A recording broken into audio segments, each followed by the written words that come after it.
All right, everybody, welcome back to My Classic Fords.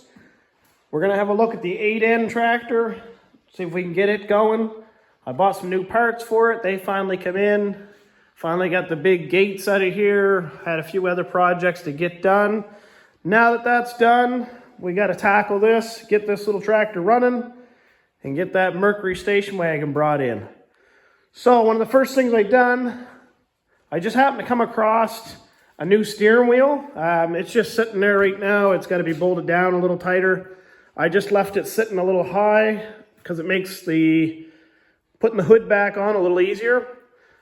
That was the steering wheel that was on it. As you see, it's pretty much toast. I came across these at Princess Auto. They were on sale for 27 bucks.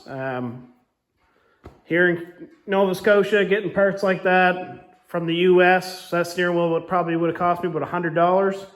So I bought 3 of them. That's all they had. So I'll show you what I got for parts, and I'll tell you where I got them from. We're gonna pull the distributor off, pull the carburetor off, spark plugs and wires, just so we have a good baseline. We know what we got. This tractor's been sitting a long time in a barn. We have no idea, what kind of shape any of that stuff's in, so we're just going to replace it. So here's what I got for parts. First of all, I want to give a shout out to J&D Productions, farmtractorrepair.com. That's where these parts came from. Daniel and Rachel Gingell, I want to say. If you watch them on YouTube, they're a real great couple people to watch. I get a lot of knowledge from them, so I want to give them a shout out. Here's what I got. I got a carburetor kit, and I got a new distributor cap, a new 12-volt coil, spark plug wires, and a tune-up kit. Your tune-up kit has spark plugs, your Points Condenser, your necessary gaskets for your distributor. And I want to say thanks to another friend of mine. He dropped off a new sediment bowl, and he also dropped off a couple of these little ball joints, which if you guys have been following along, you'll know the Mercury station wagon is missing one of these. So now that I have one, we're going to hook the carburetor linkage up on that very soon. So I want to say thanks to him. All right, guys, well, let's get at it. Let's start yanking stuff off and putting some new parts on.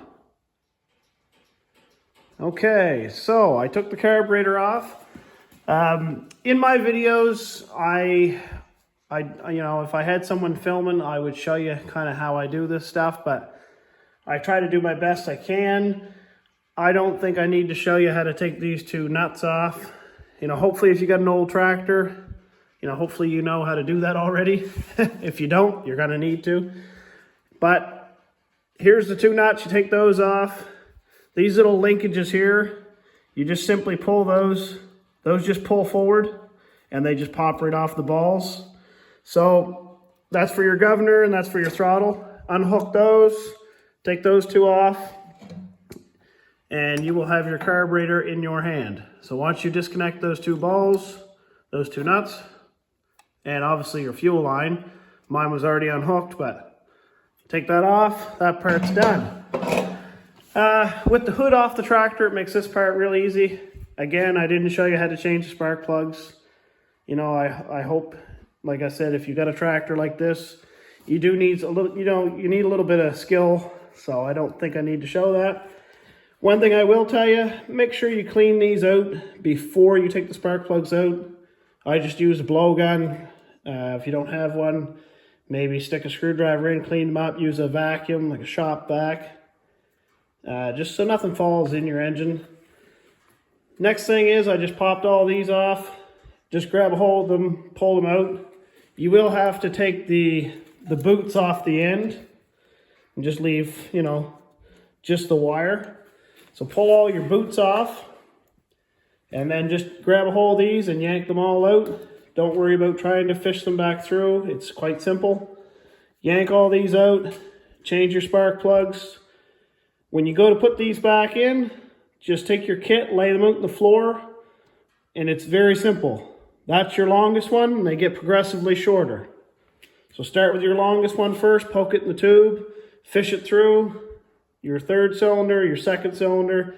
Your first cylinder here will be the last one you do. It gave me a little bit of trouble just because the tube was quite full at that point. Changing these spark plugs, putting these wires in, took me less than 5 minutes. So that's how much trouble it should give you. Mind you, I don't have the hood on. If the hood was on and I was outside on the ground, I could see where it would be very frustrating. Just food for thought. Maybe it's quicker to remove the hood, depending on what you're doing. So, enough rambling. Hopefully that's a little bit of help to somebody. Like I said, we removed the carburetor, we changed the plugs. Next thing we're doing is we're tackling the distributor. The distributor on these tractors, on the older 8Ns, might have to correct me if I'm wrong, I usually forget. I believe it's a 50. They started putting them on the side. 48, 49, they were in here. It makes them very difficult to set the points. You got to remove the distributor and it's kind of a pain. First thing you got to do is take your coil off. I don't know how old this coil is, but it is a genuine Ford coil. The script on the Ford sign is definitely an older script. So I don't know if that's a replacement or if it's just a really old coil. Either way, we got a new coil. Chances are, if this is a Ford coil, it was never a 12-volt coil. This tractor has somewhat been converted to 12-volt. And this is the kind of stuff you run into when tractors are half converted, you know, or not converted properly. I can't tell you what that is. I'm just assuming it's 6-volt. That's one of the little gaskets that come in the tune-up kit. So once you remove that, it's very simple. There's a wing nut right here. You pull the wire off. And then there's just this bail clip. You just simply push that forward and you just grab a hold of your coil and remove it. Then down inside here, I just loosened up the belt because it only takes a minute and it just gets it out of your way. There's a bolt right here. That's got to come out. And on the other side, there's a bolt right here. That's got to come out. Once that's out, you can pull your distributor. One thing to keep in mind, when you do pull this, take a picture, take a video, whatever you need to do to remember which way your timing mark is. See this little spot here, like a keyway on the end of your distributor? This right here? That has to line back up with your engine. So when you take this off, it's important to remember. Now, in my case, I have a video of it, but it's important to remember that, oh, sorry for covering up the lens, it's hard to do with one hand. That keyway right there, that's got to line up with your distributor. So if you have a look at that, see how you got your keyway there and there's like a letter A on the left side. I just need to remember when I put this back on, there's the top of my distributor, turn it around, facing me, the A is on the left side. What happens is you can spin this distributor just like that. Now the A is on the right hand side, and if I put this back on, I'm going to be 180 degrees out of time. If you didn't notice that, that's going to fight you and you're going to curse about it because you're going to put all new parts on it and you're not going to know why it didn't run.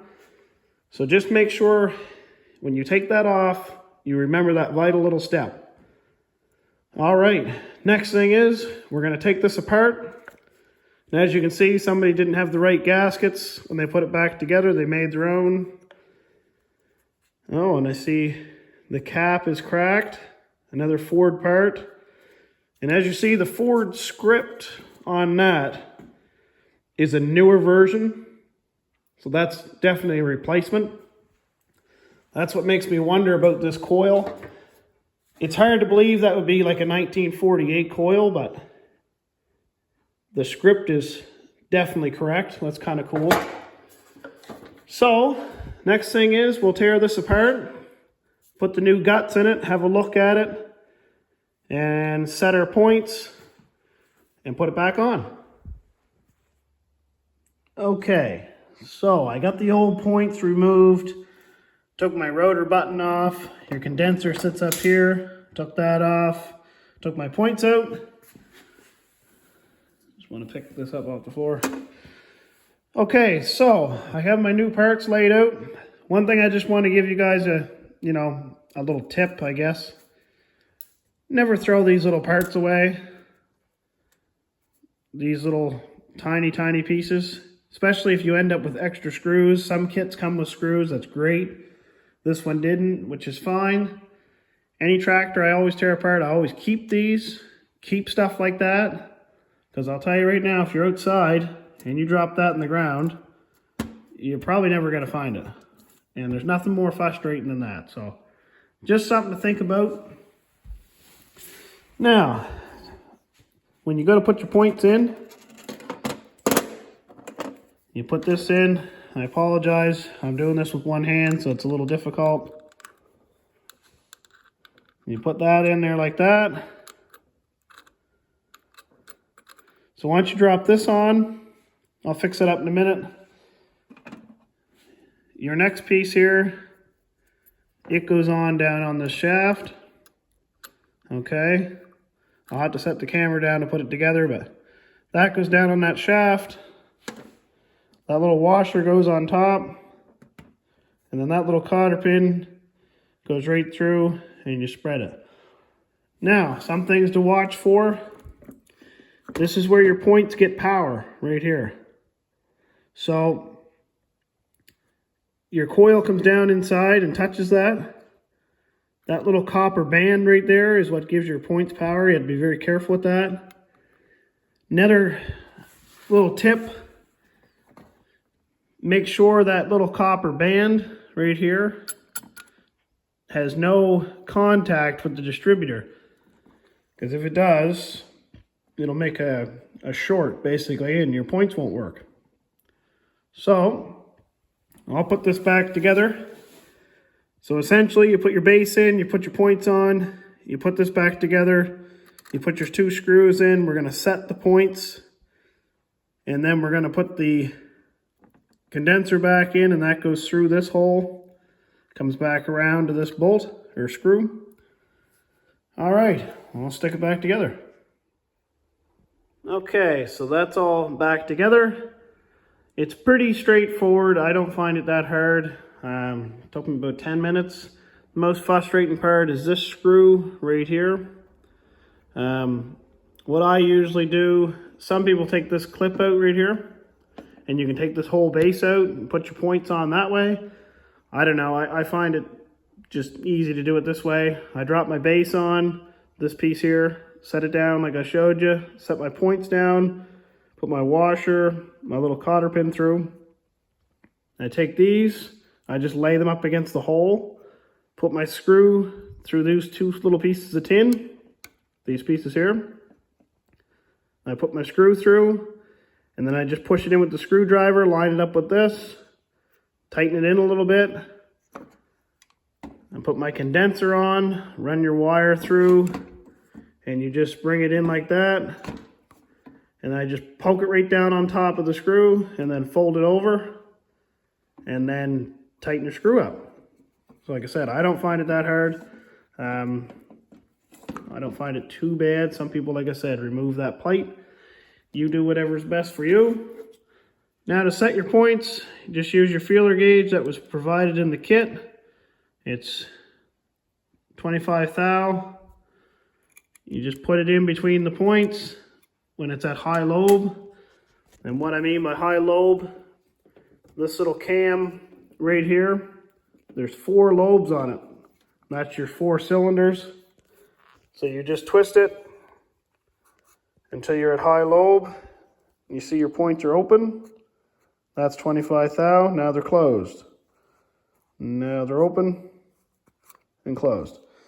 So you set them by leaving that screw loose and that screw loose. And then you can just use this one, and that's almost like a cam affair. When you turn it, it moves the base of the points in and out. It's a very fine-tuned adjustment. So set your points, then tighten your screws down, and put your rotor button back on, put your new gasket on, put your new cap on. Once I put the new cap on, we'll put the new gasket back here. We'll make sure to line this up correctly. Like I said, we took a picture of it, or I took a video of it, so I know which way it goes. So we'll put the gasket back on, then we'll put this back on the tractor. And there, we got our new gasket on. We got the gasket surfaces cleaned up. We got our new cap on. Our points are set. The new rotor button's in. And remember, if you skipped the part of the video, one of the most vital things, make sure my timer mark there, the A, is on the left-hand side. That's the top of my distributor. It's on the left-hand side. Now yours might be on the right, depending on which stroke your engine's on. But what I'm getting at is, when you put that back on, make sure that slot is right. Because you can put it in 180 degrees out, and if it's at a time 180 degrees, you might be real frustrated trying to figure out why it's not running. So at least if you know you got that part right, you don't have to pull that back off. All right, I'm going to stick it on now. The gasket goes on here, and then our coil sits on. So I'll put that back together now, and we'll go from there. Okay, so here's where I'm at. I have the new coil put on. The distributor's mounted. The alternator's tightened back up. The belt's back on. One thing I wanted to mention, when you put this coil on, just be very cautious when you set it down on top that it's in the right location. There's a gasket underneath there. Make sure that's all set. Don't force that down. Make sure it's correct before you put the bail clip back over it. I'll show you what's underneath that. There's just a tiny little spring. That's the old one, but the new one's very similar. You don't want to break that or bend that. Like I said, that's how your points get power. So just take your time. Saying that again, it's not that much effort to pull the hood. All this stuff is so much easier with the hood out of the way. If I ever do another one or do it again, I'll be taking the hood off immediately. Once that's back on, you got to put your spark plug boots on. They're a little bit of a pain. Just lube them up a little bit before you shove them on. You can use WD-40. I had a little bit of line pull lubrication for pulling electrical lines through conduit. That's what I used, and it actually worked really well. Bolt your power wire back onto your coil. Now, what I had to do here, these new wires were a fair bit longer than the old ones, so I had to make sure there was lots of clearance for the belt. So I ran them, obviously 2 on each side, but I ran them pretty tight to the distributor, just because, I mean, you got your fan here that's spinning, you got that pulley that's spinning, you got your belt that's spinning. Same thing on this side. You got your water pump pulley, they're pretty close up there. So I put all the extra on top. So basically I just pulled them through and just turned the boots a little bit. They're stuck in that tube pretty good. Like, they're not gonna rattle themselves out. So that's what I did, just to help, you know, make a little more room down there. So hopefully this video was some good to you. That's how you do a tune-up to your little tractor. I mean, I was probably, about an hour and a half, pretty close to it, doing this tune-up. There's a lot of things, obviously, I try to edit out in my video. I try to speed it up as best I can for you. Take what you can from it. If you like what's going on, please hit that like button and subscribe. That would be fantastic. And hopefully next video, I'm going to pull this carburetor apart probably this evening and let it soak, rebuild it, and we'll stick it on. And then we'll put the fuel tank back in, and that's now clean. If you followed along with those videos, so that's now cleaned up, and we'll put it back together and see if it'll fire up. All right, everybody. Well, thanks a lot for watching. I really appreciate it, and hopefully you come back. Thanks a lot.